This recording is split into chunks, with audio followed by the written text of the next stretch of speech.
కోమటిరెడ్డి వెంకన్న గారు. ఈ విషయం మీద మాట్లాడడానికి అవకాశం ఇచ్చిన చైర్మన్ గారికి నమస్కారాలతో, ఇది కొంచెం సంక్లిష్టమైన విషయము, అట్లని న్యాయం కూడా.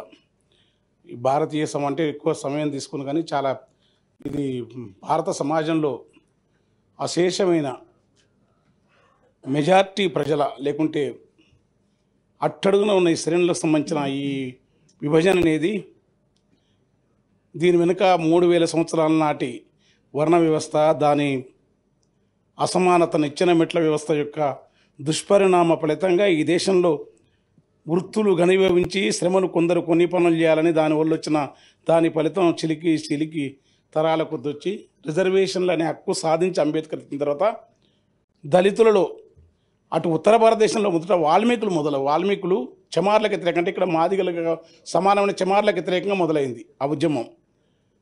అప్పుడు అక్కడ చమార్లు దాన్ని వ్యతిరేకించారు.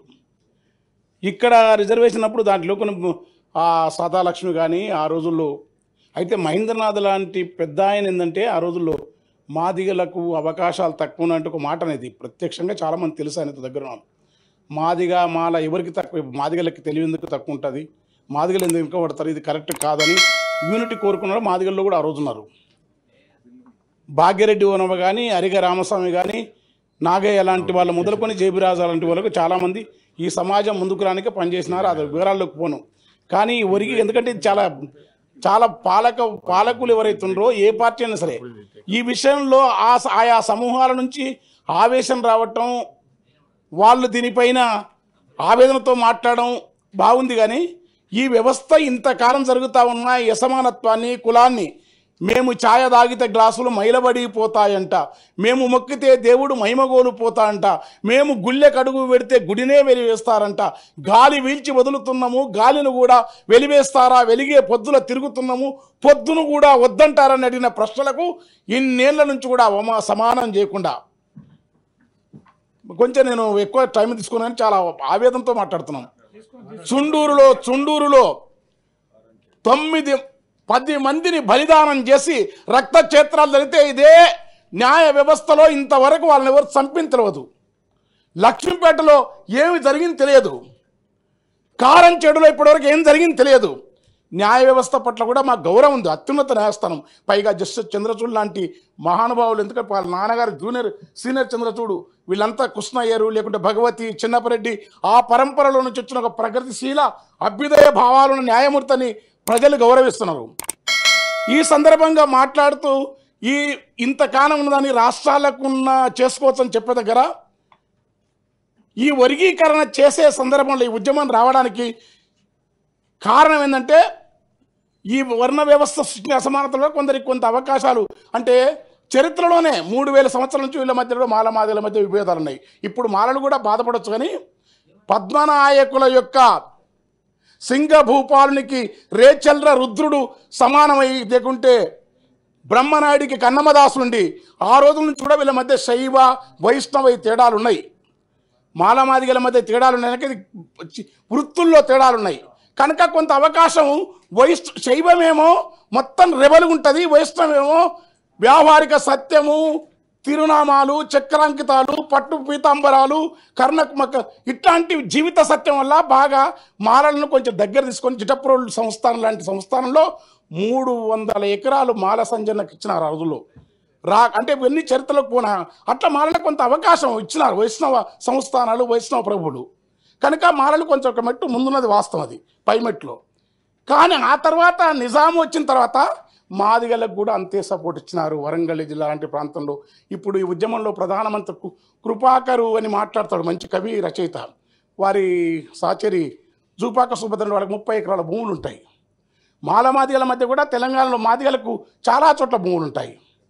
మాలని తెలంగాణలో చాలా వెనుకబాటు. క్రిమిలేయర్ అని ఒక మాట వాడినది సుప్రీంకోర్టు. క్రిమిలేయర్ మాట సత్యం అది, ఎందుకంటే కులం అనేది అన్ని ప్రాంతాల్లో అన్ని అదే చివరిలో ఉత్తర భారతదేశంలో వర్గీకరణ వ్యతిరేకిస్తారు. ఇదే మాదిగలకు ఉత్తర కావాలంటారు. అక్కడ వేరే మాలలకు సంబంధించిన వృత్తులాంటి వాళ్ళు కావాలంటారు. దక్షిణ భారతదేశంలో కేరళలో మాలలు కావాలంటే వీళ్ళ పరిస్థితి అట్లా ఉండదు. అందుకని వీటి వివరాలకు కూడా ఈ సమానత్వాన్ని వీళ్ళిద్దరి మధ్య ఉన్న ఘర్షణను ఇంతకాలం ఆస్తులలో, సంపదలో, పరిశ్రమల్లో, క్యాపిటలిజంలో, ఏ దాంట్లో రాజకీయ పార్టీ పదవులలో సమానమైన జనాభా ప్రాతిపదిక వాటా కావాలన్న ప్రజాస్వామిక సూత్రాన్ని విస్మరించిన పార్లమెంటరీ రాజకీయ పార్టీలన్నీ ఒక్క మాలల విషయం వచ్చే వరకు అద్భుతంగా అవతల త్యాగాన్ని ప్రస్తుతిస్తున్నాయి. అది వామపక్షాల నారాయణ మొదలుకొని అది వాస్తవంగా మందకృష్ణ అనటం న్యాయం. అది ఎందుకంటే మందకృష్ణ ఈ ఉద్యమాన్ని శాంతియుతంగా నడిపినందుకు ఈ వేదిక తరపున అతనికి నిజంగా చెప్తున్నాం. కానీ పాలక పార్టీలు ఏవైతున్నావో ఈ ఉద్యమానికి ఇక్కడి మంత్రులు కానీ గతం కానీ వీళ్ళందరూ చాలా అనుభూతిగా చెప్తున్నారు. ఒక పీడిత కులాల మధ్యలో సమస్య వచ్చినప్పుడు, బాధామయంగా ఉన్నప్పుడు ఇది ఎందుకు జరిగింది? ఈ ఉద్యమాన్ని మొత్తం ప్రజా ఉద్యమం నడిపే వెనుక ఏ శక్తులని ఆ రోజు వర్గీకరణ ఉద్యమానికి బలంగా అప్పటి ముఖ్యమంత్రి ఎన్ని రకాల సహాయ సహకారాలు ఇచ్చినాడో తెలియని విషయం కాదది. నేను పేర్లు ప్రస్తావించను. అదే సందర్భంలో వర్గీకరణ అయిపోయింది, సంతోషంగా ఉన్నారు. మాలలు సపోర్ట్ చేసినప్పుడు ABCD అని రామచంద్రరాజు గారు ప్రతిపాదనల మేరకు రెల్లి కులం అది తక్కువ ఉండదు 1%. ఆది ఆంధ్ర మాలలు తమను మాలలంటే బాగుండదు, మేము ఇది మూలవాసనం ఆదివాసనం ఆది జాతి కనుక ఆది ఆంధ్రని పెట్టుకుంటే వాళ్ళు తూర్పు గోదావరి, పశ్చిమ గోదావరి, ఉత్తరాంధ్రలో దాదాపు మెజార్టీ జనాభా మాలట్ల మార్చితే వాళ్ళకు 1%, B 7%, C 6%, తర్వాత ఇతర ఉపకులాలకు 1%. ఈ 15%లో ఏ కులం చాలా కాలం దూరం కనుక లేకపోతే Bకి రావచ్చు. 7, 8 మధ్యలో ఉన్న Cకి రాదు, మళ్ళీ Dకి వస్తుంది. D లేకపోతే మళ్ళీ 9%. పివి రావు గారు ఏం చేసినంటే ఇది విభజనకు వ్యతిరేకం కాదు, మేము కోర్టుకు పోయింది కూడా చిన్నయ్య గారు కానీ అది కానీ మాలలంతా అనేక పోరాటాల్లో ఇక్కడ దున్నేవానికి భూమి మొదలుకొని ప్రజాస్వామిక ఉద్యమాలలో అనేక మంది ప్రాణ బలిదానం చేసిన వాళ్ళలో మీరు లెక్కలు తీస్తే చరిత్ర పొడుగుతా మాలల పోరాట చరిత్ర ఉంటుంది. తామే కాకుండా ఇతరులను బతకనిచ్చే మహోన్నతమైన వారసత్వ విలువలకు సంబంధించిన నటరాజం, పెద్దిశంకర్ మొదలుకొని మహోన్నతమైన మీరు ఇవాళ కీర్తిస్తున్న మహాప్రజాయుద్ధం యొక్క గద్దర్, కత్తి పద్మరావు, శివసాగర్, జేబీ రాజు ఎవరైనా సరే మాలలందరూ కూడా ప్రజాస్వామిక ఉద్యమాలకు బాసటగా నిలబడ్డారు. ఈ ఉద్యమాన్ని కూడా మాలలు అట్లా సంతకం పెట్టినదో ఇక్కడ శాసనమండలి సభ్యులుగా మేము ముందున్న నేను కూడా వర్గీకరణకు జేబీ గౌతమ్, పద్మారావు గారు, జేబీ రాజు గారు, శివసాగర్ ఇలా మేమందరం ఆ రోజులో ఉద్యమానికి సపోర్ట్ చేసినాం. కానీ మాల ప్రజలు అడుగుతున్నాడు, 12 ఏళ్లకు కూలి ఎక్కువ వేస్తారని పైటేసుకొని కూలిపోయే మా చెల్లెళ్ళ బాధ నీకు తెలుస్తలేదా? వాళ్ళ వర్గీకరణ అయితే సపోర్ట్ చేస్తున్నాడు మమ్మల్ని అడిగినప్పుడు మన బాధతో పాటు వాళ్ళ బాధని సపోర్ట్ చేస్తాం. కానీ అయితే మరి గ్రూపుల పద్ధతి ఏంది? జనాభా లేదని చెప్తారు. ఒక్క నేత కాని కమ్యూనిటీ మాలల వృత్తి మగ్గం, మా ముత్తాత కూడా మగ్గాలు వేసేది, తాత కూడా నిలిచినాడు. ఒక్క నేత కాని కమ్యూనిటీ 12-11 లక్షలు ఉంటారు, అది మాలని చెప్పరు. చాలా చోట్ల మన్య పని భూమి ఉన్నందుకు మన్యం అంటే మన్య పనులు అని చెప్పుకుంటారు, అది మాలని చెప్పరు, అది మాల ఉపకులంగా చెప్తారు. తెలియక తీసుకున్నారు. బేగరి వృత్తి కాటికాపరి ఆ రోజు బ్రాహ్మణులు హింసిస్తుంటే సత్య హరిశ్చంద్రునికి బాసలాడి కొన్న కమ్యూనిటీ వీరభావుడే మాల కదా, బేగరి ఉంటుంది ఆ బేగరి మాల అని చెప్పరు. ఇట్లా మొత్తం ఉపకులాల లెక్క తీసేసి మాలలు 2011 సెన్సస్ ప్రకారం 25 లక్షలు అంటారు. కానీ ఇప్పుడు దళిత సమాజం ఇద్దరిలో కూడా ఆదర్శనీయంగా కొంత వాయిస్ను బలంగా అంబేద్కర్ వాదాన్ని, కాళీసరాం వాదాన్ని ఒక ప్రజాస్వామిక దృక్పథం ఇస్తున్న ఒక మేధావి విశారదని చెప్పినాడు. మాలలు 30 లక్షలు, మాదిగలు 40 లక్షలు తెలంగాణలో చెప్పి. ఇది నా మాట కాదు, నేనంటే ఎందుకంటే మాల ఏ సమూహం ఏ కులం అని వెతుకుతారు ఈ దేశంలో. కనుక మాలల జనాభా ప్రకారం వర్గీకరణకి ఎవరికి తెలంగాణకు వచ్చే వరకు ఇక్కడ వర్గీకరణ ప్రకారం మాలలు వెనుకబడ్డారు. మాలల క్రిమిలేయర్ ప్రకారం ప్రియాట్లో ఉండాలా. మాకు రిజర్వేషన్ నా వరకు నేనేంటంటే మాలలు ఒప్పుకుంటారా మాదిగలు ఒప్పుకుంటారా లేదు, క్రిమిలేయర్ ప్రకారం ఎదిగిన సెక్షన్లకు రిజర్వేషన్ అందాలంటే మాలలకు ఏవైతుందో ఇక్కడ తెలంగాణలో ఏ లెక్కన చేయండి, భూమి, ఉద్యోగాలు, కార్పొరేషన్ లోన్లు అన్ని విధాల కనుక వాళ్ళు క్రిమిలేయర్లో మొదటి స్థానంలో ఉండాలి. చేస్తాం, చట్టం చేస్తాం, ఆర్డినెన్స్ ఇస్తాం, అంత ఉత్సాహం మీకెందుకో, అంత ఆసక్తి మీకెందుకో? తరాల కొద్ది మా వేంపెంటను కలిసినప్పుడు, మా గూడాలు కలిసినప్పుడు అనేక ప్రాంతాల్లో తెలంగాణలో దళితుల మీద దాడులు జరుపుతాము, మౌనంగా ఉన్న మీకు ఇంత ఆనందం ఎందుకో? మాకంటే అన్ని రాజకీయ పార్టీలు మనవాదంతో కూడిన ఈ దేశంలో, అసమానతల లోకంలో, మనుషులను మనిషి కాదుని వ్యవస్థలో ఒక సాటి పీడిత కులం పట్ల ఏ కోన్ముఖంగా దాడి జరిగినట్టుగా మాదిగలు అంటాం, న్యాయం అది. ఎందుకంటే వాళ్ళు ఆ ఉద్యోగాలు కల్పనలు. కానీ ఎంత ఆసక్తి ఆర్డినెన్స్ సెంటర్ వేస్తాం, తేలి ఎవడతాడు. కానీ తెచ్చే ముందు మా జనాభా ప్రకారం మా లెక్కలు మేము తెలుసాల్సిన అవసరం ఉంది. మేము ఈ సమాజంలో మా వాటా ప్రకారం నాకు రావాలా. మీ రామచంద్రరాజు కమిషను, దానికి అప్పటి ముఖ్యమంత్రి, అక్కడి ఈ తెలంగాణ ప్రాంతం నుంచి ఒక మంత్రి, బ్యూరోక్రటిక్ అధికార వర్గం చేసిన కుట్రల ఫలితంగా మాలలకు 6% ఎవరి వాటా ప్రకారం జనాభా లెక్కలు ముందు నిష్పక్షపాతంగా తేల్చండి. ఆర్థిక సామాజిక అన్ని అంతరాలలో ఎవరు వెనుకబాటు ఉంటే వాళ్లకు వాళ్ళ వాటా ప్రకారము క్రిమినల్లో ముందుంచండి. తర్వాత లేకపోతే వీళ్ళకి ఇస్తాం, వీళ్ళు లేకపోతే వాళ్ళకి ఇస్తాం, వాళ్ళు 9 తీసుకుంటాం వీళ్ళది. కనుక అది జరగకుండా జనాభా లెక్కలు,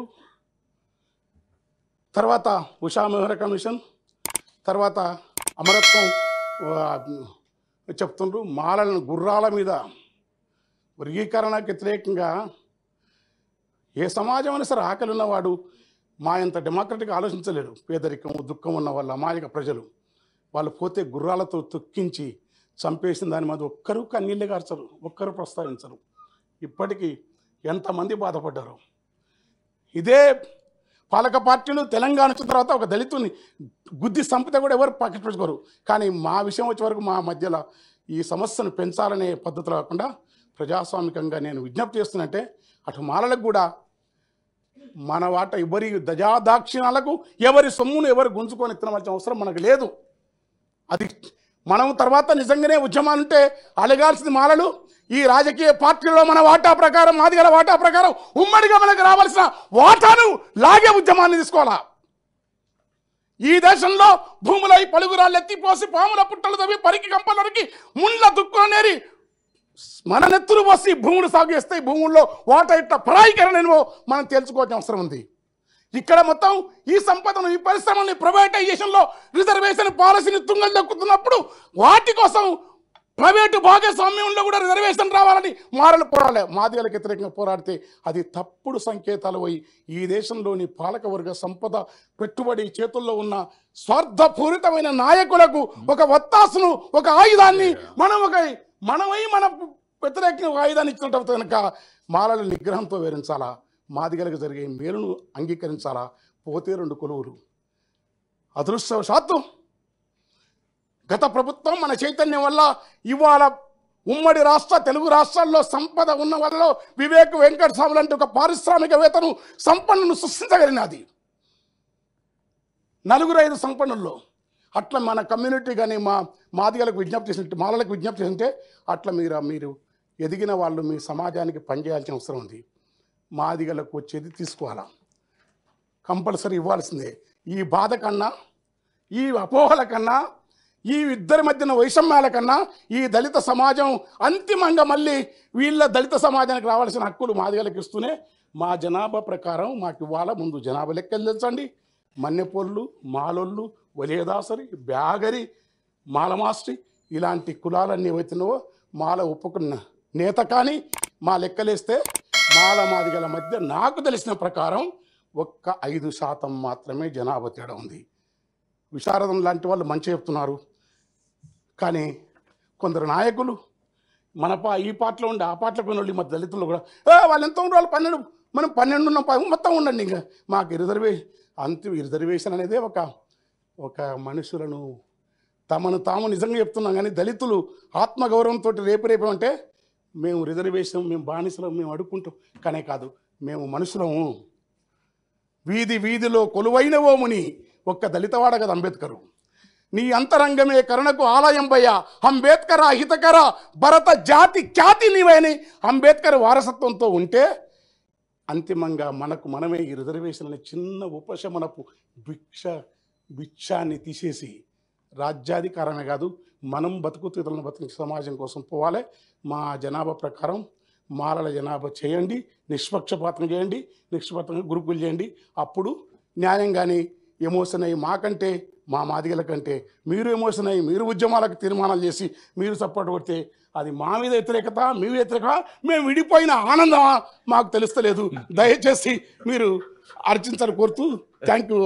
పెద్ద ఆయన నాకు ఇంతసేపు సమయం ఇచ్చినాడు. స్పీకర్ చైర్మన్ గారు వారికి నమస్కారం. ఆవేదన కూడా ఇదే కదా.